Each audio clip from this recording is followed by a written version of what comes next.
Hello student, table पर रख दो चाहे ग्लास, क्योंकि आगे फिजिक्स वाली सारी क्लास अब बेटा मुश्किल नहीं होगी जीने में, क्योंकि फिजिक्स बसेगी अब सीने में। इसी के साथ लेके आया हूं बेटा एक नया टॉपिक, क्या? अनेक आवेशों के मध्य बल तथा अध्यारोपण का सिद्धांत। शायद बेटा ये फ्लैश के चक्कर में ना दिख रहा हो, ऊपर इसे लास्ट में क्या लिख रहा है? सिद्धांत लिख रहा है। मैं दोबारा बताता हूं, अनेक आवेशों के मध्य बल, यहाँ अनेक हो, बहुत हो, बहुल हो, आपको क्या बताना? आवेशों के मध्य बल तथा अध्यारोपण का सिद्धांत। इसे इंग्लिश में कहते हैं force between multiple charges and principle of superposition. इसलिए बेटा मैंने सुपरपोजिशन नीचे लिख दिया है, क्या पता ऊपर फ्लैश आ रहा हो, इस साइड आता है, इस चक्कर में ना दिखे। तो इस सिद्धांत को बेटा आज हम समझेंगे। पर देखो, किसी भी चीज को पढ़ते हैं हम, अच्छी बात है, उसको यह पता होना चाहिए बेटा इस चीज का उपयोग क्या होगा। देखो समझो, बिना किसी चीज के उपयोग पता होने से पहले क्या हमें वो चीज काम आएगी या फिर हम समझ पाएंगे ढंग से? जैसे हम मोबाइल लिया, हमने क्या पता तो उपयोग कि हम इस पे बेटा फोटो शेयर कर सकते हैं, कॉल कर सकते हैं, स्टडी कर सकते हैं, उपयोग पता थे ना। तो जब कूलाम का बल है तो इसका उपयोग क्या है बेटा? मैं क्या कह रहा हूं, इसका उपयोग समझ गए, हम इसे पढ़ लेंगे अच्छे से। किसी भी बात को पढ़ने से पहले उपयोग ज्यादा महत्वपूर्ण रखता है। क्या उपयोग है इसका? देखो पहले, दो या दो से अधिक आवेशों की उपस्थिति में किसी बिंदु पर परिणामी बल ज्ञात करने के लिए। अब हमें पता पड़ गया, अब पढ़ने में आनंद आएगा। क्या? दो से अधिक आवेश हों। क्या? जब बेटा मेरे दो आवेश हैं, कितने आवेश हैं? एक आवेश Q1 है, एक आवेश Q2 है। अब मुझसे बल पूछ ले, हम इससे प्रीवियस क्लास में बहुत अच्छे से पढ़ चुके हैं। क्या? कूलाम का बल का नियम हम लगा के डायरेक्ट बल बता सकते हैं। अब यही बेटा Q3 Q4 dot dot dot dot n आवेश हो जाए, तब हमसे क्या पूछे? बल पूछे। तो उस स्थिति में हम बेटा क्या करते हैं? बस इसलिए पढ़ेंगे अध्यारोपण का सिद्धांत। उस स्थिति को हम अध्यारोपण के सिद्धांत से सॉल्व करते हैं। सबसे पहली बात हमें क्या पता पड़ेगी? अध्यारोपण के सिद्धांत का यूज क्या है? जब दो से अधिक आवेश होंगे तो हम अध्यारोपण का सिद्धांत लगाएंगे। पहली बात क्लियर। अब पढ़ते हैं सिद्धांत है क्या। देखो क्या कह रहा है, किसी आवेश पर परिणामी बल, क्या कह रहा है? किसी आवेश पर परिणामी बल अन्य आवेशों के द्वारा स्वतंत्र रूप से इस आवेश पर कार्यरत कूलाम बलों के सदिश योग के बराबर होता है। बेटा अभी इसको आप इतना उतारेंगे, उसके बाद में हम इसे बिल्कुल बेटा एक डायग्राम से समझाएंगे। ये कोई ऐसे थ्योरी व्यू नहीं है कि मुंह से बता दिया आप समझ गए, नहीं, बाकायदा प्रूफ करके समझाएंगे। पहले बस ये समझ ले सिद्धांत है क्या। ये क्या कह रहा है? किसी आवेश पर परिणामी बल अन्य आवेशों के द्वारा स्वतंत्र रूप से, क्या कह रहा हूं, किसी आवेश पर बल बताना है मुझे, तो अन्य आवेशों के द्वारा स्वतंत्र रूप से उस विचारे आवेश पर जितना बल लगे उन्हीं बलों का सदिश योग कर दो। क्या उनसे योग करना? योग नहीं कह रहा हूं, उनका सदिश योग करने पर यह सिद्धांत है हमारा। सदिश योग हमने कर दिया तो हमें भैया अध्यारोपण के सिद्धांत से हमने वो चीज सॉल्व कर दी। कैसे बेटा? बल बताना है तो सारे जितने बल लग रहे हैं सभी बलों को F1 F2 F3 F4 Fn को क्या कर दिया मैंने? जोड़ दिया। जब मेरे आवेश कितने हो? n हो, तो बलों का सदिश योग कर दूंगा, मुझे क्या मिलेगा? उस आवेश पर परिणामी बल मिल जाएगा। इस सिद्धांत से हमने क्या सीखा बेटा? एक तो इसका प्रयोग दो, क्या समझी? दूसरी बात कि जितने भी आवेशों के द्वारा एक विचारे पर बल लग रहा है, क्या लग रहा है? बल लग रहा है, उन सब आवेशों के द्वारा जितना बल लगा रहे हैं सबको बेटा सदिश योग कर दो। हमारी कहानी क्लियर। जो बच्चा बेटा आप इसे उतारना चाहे उतार लें, नहीं तो फोटो खींच लें। अब इसे एकदम बढ़िया तरीके से डायग्राम से समझाएंगे, एक एक पॉइंट को होता क्या है।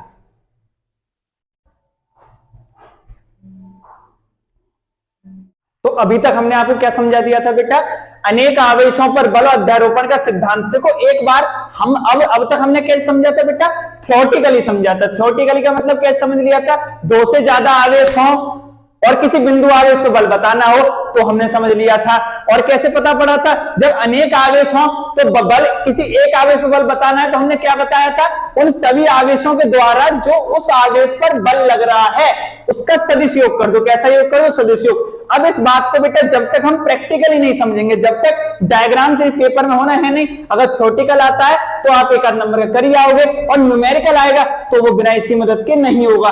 तो एक डायग्राम से आप कैसा भी निकाय मान लो, मेरे जैसा आप निकाय चाहो वैसा निकाय मानो, मैं आपको दो निकाय के माध्यम से समझाने का पूरा प्रयास करूंगा, फिर आप जैसा चाहो उस निकाय से कर सकते हो। जैसे बेटा अब ये पूरा है, मैंने एक निकाय मान लिया। क्या मान लिया? निकाय। जिसमें Q1 है, Q2 जितने आवेश में दिखा सकता था, मैंने वही बगल में निकाय माना। आप इसमें अनंत आवेश है, कभी कभार बच्चों को ये लगता है कि इतने ही आवेशों को होता नहीं, अनंत आवेश जितने आप रखना चाहो सबके लिए। कैसे करते हैं देखो, मुझे Q1 पर बल बताना है, क्या बताना है Q1 पर। अब इन सब ने बेचारे Q1 को घेर लिया, अब Q1 में घेर लिया, मार बननी है Q1 पे, तो इन सब जितने भी बल हैं, कितना बल लगेगा, मैंने क्या कहा था, सदिश योग। बेटा जिस पर बल लगता है उसको मैंने दिखा दिया F1। किस पे बल, इस वाले पे। अब इस पे कितना बल लगेगा, देखो सबसे पहली बात बता रहा हूं, एक तरीका बता रहा हूं, सवाल गलती नहीं हो सकता। आप क्या करें बेटा, सबसे पहले F1 लिख दें, फिर से F1 लिख दें, फिर से F1 लिख दें, फिर से F1 लिख दें, अभी डॉट डॉट डॉट चलने दें जहां तक ये चल रहा। उसके बाद देखें 1 वाले आवेश पर कौन सा पहले बल लगा रहा है, दूसरा वाला लिख दें। ये देखो लिखने का तरीका बता रहा हूं, कभी गलत होगा ही नहीं। उसके बाद में पहले वाले पे बल लगाएगा, तीसरा वाला, चौथा वाला, पांचवा वाला, ऐसे चलता रहेगा। कहां तक चलता रहेगा बेटा, ये F1 पर कितने बल लगा लेंगे बेटा, कितने, 8। जो 8वां आवेश है वो भी तो बल लगाएगा, तो हम क्या कर सकते हैं, उनको लाइन से सीरीज से चला दें। अब हम इसको वैसे कैसे लिखेंगे, ध्यान से देखो बेटा, पहले बल का क्या होता है, 1/4 पाई एप्सिलॉन नॉट। अब जो यहां पर है उसी क्रम को देखो, Q1 Q2 अपॉन, अब R कैसे लिखेंगे, वो ये लिखो, R12 का होल स्क्वायर। अब बेटा हम क्या लिखेंगे, एकांक सदिश, किसके लिए, अब जो यहां पर है वही आप कैप करके लिख दो 12। बात हमारी क्लियर। अब करेंगे प्लस इसके लिए 1/4 पाई एप्सिलॉन नॉट, क्या है बेटा 13, Q1 Q3 R13 का होल स्क्वायर, और एकांक सदिश में क्या आएगा, R13 plus dot dot dot dot, ऐसे लिखते जाएंगे। ये किसके लिए था बेटा, जब पहले पर परिणामी बल पूछा हो, सब आवेश ने मिलकर पहले का जो बल लगाया वो पूछा है, तो हम ऐसे करेंगे। एकदम बात क्लियर हो गई होगी। अब बेटा दूसरे के लिए कैसे करेंगे देख लेते हैं। अब यहीं पे किसके लिए पूछ ले, दूसरे के लिए हैं, दूसरे आवेश पर, कौन से वाले पर बेटा, सेकंड। सारे देखो, अब निकाय को कैसा मान लो, इसे अब सारे चार्ज मिलकर के किस पर बल लगा रहे हैं, दूसरे पर, तो दूसरे पर परिणामी बल कैसे निकालेंगे बेटा, मैंने क्या कहा था, 8 है, तो सबसे पहले बेटा क्या लिख दो आप, F2 लिखो, फिर से F2 लिखो। अरे मैं तो कह रहा हूं बेटा फिर से F2 लिखो, लिखते रहो F2 plus dot dot dot dot F2। अभी देखते रहना, पूरा नहीं वो ध्यान से। अब देखो बेटा दूसरे पे कौन सा बल लगाएगा, पहला वाला, दूसरे पे दूसरा वाला बल नहीं लगाएगा बेटा। मैंने बार बार कह रहा हूं, क्या खुद का व्यक्ति खुद के थोड़ी ना थप्पड़ लगा लेगा। अब बाहर से बल आ रहा है तो बाहर वाला चाहिए, अब कौन सा लगाएगा बेटा, तीसरा वाला, इसमें चौथा वाला, पांचवा वाला और 8वां वाला। एक यहां पे बेटा 2 रहेगा, किस पर बताना है, 2 पर बता रहे हैं, तो ये पहले चार्ज ने लगाया, दूसरे ने, तीसरे, चौथे ने, 5वें में। बेटा जिसे ये टेबल बनानी आ गई, ये टेबल बनानी आने का मतलब है आप कम से कम बेटा 80% इसका जान गए।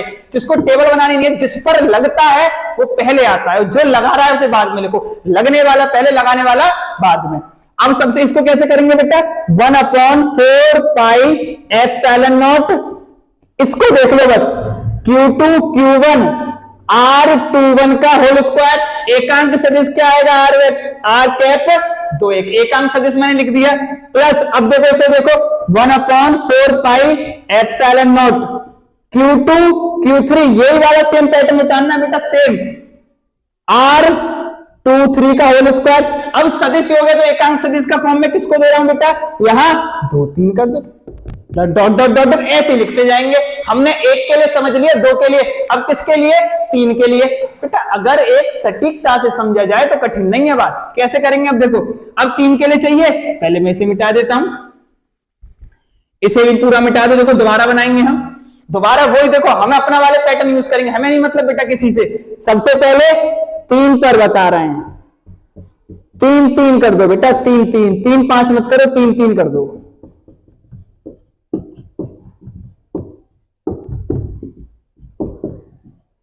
अब देखो क्या करते जाएंगे बेटा, 3 पर पहला वाला, दूसरा, तीसरे पे तीसरा नहीं, चौथा, 5वां और लास्ट में 8वां। 6 7 तो बीच में आ ही जाते हैं ना। ये 8 तक के लिए नहीं है, n आवेश हो उन सब के लिए भी यही पैटर्न निकलेगा बेटा। कैसे करके बनाएंगे, अब इसको देखो, 1/4 पाई एप्सिलॉन नॉट, ये अब आप ही लोग बताएंगे क्या, Q3 Q1 क्या, R31 का होल स्क्वायर, इसके बाद में R31 एकांक सदिश के रूप में। अब आ जाओ बेटा इस पर, 1/4 पाई एप्सिलॉन नॉट क्या है बेटा ये Q3 Q2 R32 का होल स्क्वायर R32 एकांक सदिश डॉट डॉट डॉट। मेरा बेटा सिंपल सा फंडा है, देखो भैया का सिखाने वाला क्या, जो यहां है यहां बस एकांक सदिश के फॉर्म में लिखते जाओ, जो मेरा यहां था वो यहां था, जो यहां था यहां था, हम आगे तक लिख के जा सकते हैं। अगर हमें लिखना आ गया आनंद ही आनंद आ गए।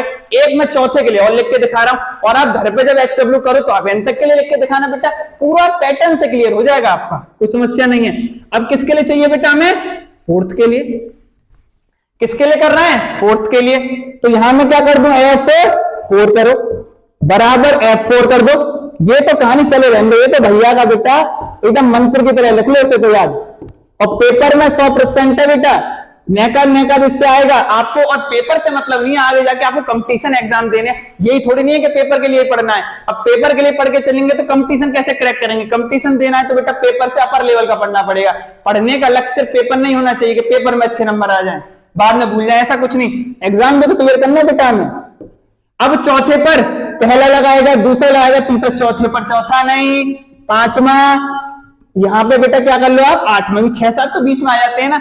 अब कैसे लिखेंगे बेटा, 1/4 पाई एप्सिलॉन नॉट 4/1 यहां बेटा 4/1। अब तो समझते जा रहे हैं हम, एकांक सदिश में 4/1 क्लियर हो गई ना हमारी बात एकदम। अब आ जाओ दूसरे वाले पे, 1/4 पाई एप्सिलॉन नॉट 4/2 कर दो, और यहां पे कितना है 4/2 स्क्वायर और R 4/2 एकांक सदिश के रूप में लिख दिया। अब आनंद आ गए ना हमारे बेटा, क्या सीख गया हम इसमें, अनेक बलों, हम अनेक आवेशों पर जो बल लगता है, बल के बारे में जान गए, अनेक आवेश मिलकर बिंदु आवेश पर बल निकाल सकते हैं। और क्या जान सकते, अध्यारोपण का सिद्धांत, सुपरपोजिशन वाला प्रिंसिपल हम सीख गए। इसका बेटा मेन हमें थ्योरेटिकली पता पड़ गया और न्यूमेरिकली ऐसे। अब कोई सवाल आ जाए, अगली बार पे इस पे एक सवाल लेके आऊंगा बेटा बढ़िया सा, एक सवाल के माध्यम से पूरा क्लियर हो जाएगा आपका। इसके बाद में ज्यादा बड़ा